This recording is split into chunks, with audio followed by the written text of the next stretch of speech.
Hello, welcome to GeForce. I'm Julian, this is Robert, and we are going to talk about Sekiro: Shadows Die Twice. For those who maybe aren't familiar with it, why don't you tell our audience what Sekiro is about? Sekiro: Shadows Die Twice is the latest title from Software. It is a third-person action-adventure game with RPG elements. It is set in the late 1500s Sengoku, or Warring States period of Japan, and the main character is a shinobi, a ninja, and his arm is cut off while he's trying to protect his lord, which is this young boy of about 10. He's been targeted by this enemy clan who ends up kidnapping him.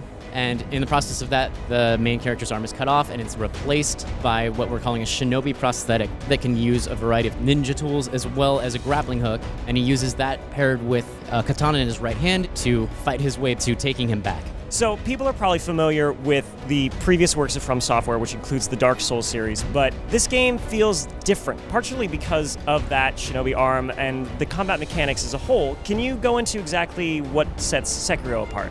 First off, the Traversal. You have a grappling hook. From Software has always been about verticality in their game design and their stage design. Now, if there's a grappling hook point, you can just go there. It's really changed the level design, it's changed the way that you get around the world, and it's really changed exploration. After that, combat in itself is very different. So you'll get a bunch of different weapons for your left hand, and then your right hand is staying consistent as the katana. So the variety comes from the interesting ways that you can combine them with your base katana sword. So it's a lot of variety, but it's working in a different way.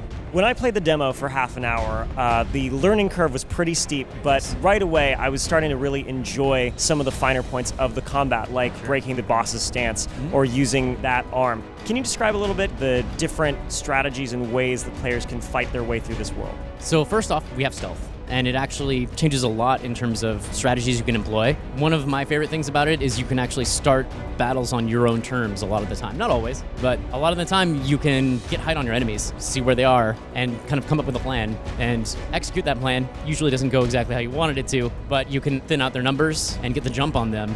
However, to balance that out, you're fighting a lot more enemies at once than you ever have before, and they do a lot of different things that require a lot of specific responses. Yeah, your brain's got to be definitely segmented towards each enemy when you're playing it. Right. Speaking of the stealth, I only had a brief amount of time. I was so hung up on this first boss, I said, you know what? I think I see an open window around him. I'm just going to go in the castle, not deal with him. Is that something that you guys wanted to add to this game as well? Maybe the combat's too difficult, or just want to encourage some player exploration? Sure. Sometimes you're going to come across an enemy that's just insanely hard, just too hard. You can come back to them. They're going to have something good that you're going to want at some point, but skipping an enemy once and coming back to them later is totally a thing. And in addition to that, after you skip it, you might overhear some enemies talking to each other and get a clue about how to beat him. Maybe he has a weakness that you can exploit, or maybe you don't have anything to exploit that weakness yet, but you might find it later. Yeah, I love adding this kind of strategy and careful planning element to the game. It really makes me feel more like a ninja and a master of shadows. Yeah, if you go at this straight up and just fight one guy to the next,